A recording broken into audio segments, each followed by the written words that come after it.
प्रसंग सग रहा है होश में आने का, प्रसंग चल रहा है चैतन्य स्वरूप होने का।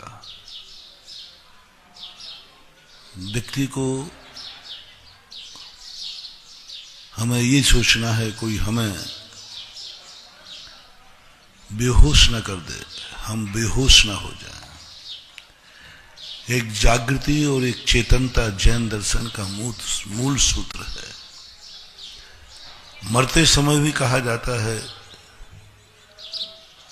कि बस वो जागते हुए मरे, चैतन्य स्वरूप मरे।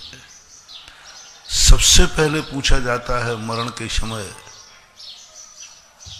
मरने के पहले वह चैतन्य था या अचेतन था,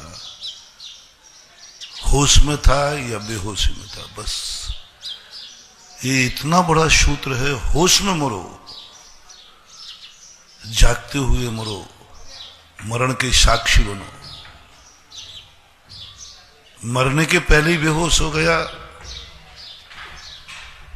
मरने के पहले ही स्मृति चली गई, मरने के पहले ही वो सब कुछ भूलने लगा। और जैनाचार्य कहते हैं इसको छोड़ दो, इसका तुम कुछ भी नहीं कर सकते, क्योंकि होश में नहीं है, ये विक्षिप्त हो गया है, ये चैतन्य नहीं है। सबसे अच्छा मरण कहलाता है जो आखिरी श्वास तक चैतन्य रहता है, होश में रहता है। होश ही आनंद है, चैतन्य ही आनंद है। हर चीज के साक्षी बनो। हम जी तो रहे हैं, कई बार हमें पता ही नहीं चलता। हम देख तो रहे हैं लेकिन पता ही नहीं चलता क्या देख रहे हैं। कई बार हम सभा में बैठे सुन तो रहे हैं लेकिन पता ही नहीं चलता कि हम क्या सुन रहे हैं। कई बार होता है, घंटों मीलों चले जाते हो आप, पता नहीं कहां थे, तुम हर डग के साक्षी नहीं बन पाए। हर डग को तुमने अनुभव में नहीं लिया, तुम बेहोशी में थे, तुम्हें कोई दूसरा नशा चढ़ा था। बस ज्ञानी का और अज्ञानी का यही लक्षण है। ज्ञानी हर चीज को होश में लाना चाहता है। संकट हो, बुरे दिन हो, कष्ट हो, वो बेहोश नहीं होना चाहता। और अज्ञानी कहता है कष्ट आया है, मुझे बेहोश कर दो, मुझे बेहोश कर दो, मैं कष्टों का साक्षी नहीं बन पाऊंगा, कष्ट मुझे सहन नहीं हो पाएंगे। तो नींद की गोली खा लेता है, मुझे सुला दो, मैं पागल हो जाऊंगा। नींद नहीं आने पर पागल हो जाएगा। और यहां पर कुंद कुंद भगवान कहते साधु को जिए निद्रा,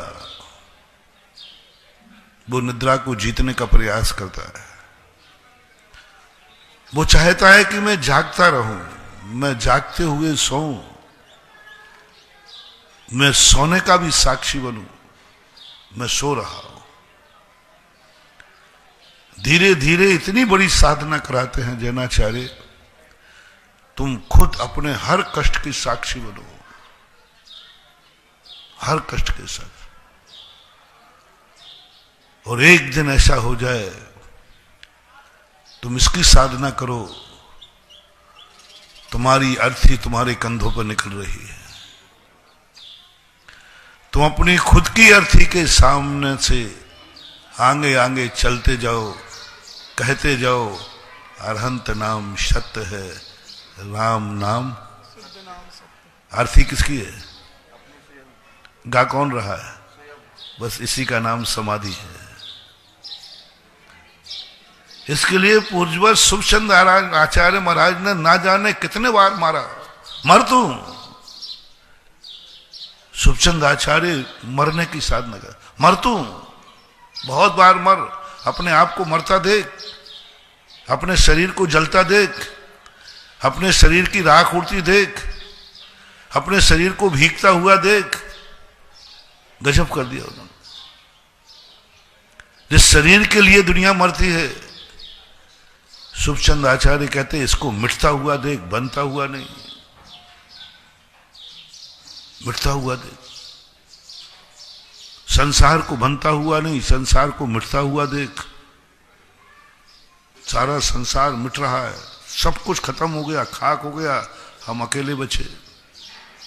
सब कुछ मिटा दो, ध्यान में मिटाओ।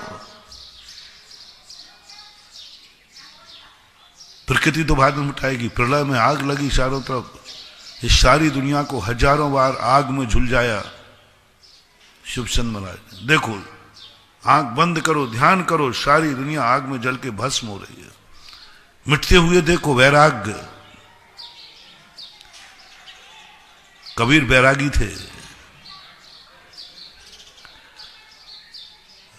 वैराग्य जब भी होता है अनित्य से होता है। कबीर बैरागी थे। वैराग्य जब भी होता है अनित्य से होता है। अनित्य भावना भाने से वैराग्य होता है। मिटता हुआ देखो, जितना मिट सको। राग को यदि कम करना है तो हमें संसार को मिटने वाली पर्याय देखना पड़ेगी, दुख वाली पर्याय देखना पड़ेगी। जितनी जितनी वस्तु को तुम मिटता हुआ, जल्दी मिटता हुआ देखोगे, उतना ही तुम्हारा राग कम होगा। और जिस वस्तु में दिखेगा कि इसमें कोई ठिकाना है, ये वस्तु टिकेगी, आपका राग बढ़ेगा। और बुरी हुई तो द्वेष बढ़ेगा। राग द्वेष दोनों बढ़ेंगे, क्योंकि तुम्हें मालूम है ये दुश्मन टिकेगा, ये कांटा टिकेगा।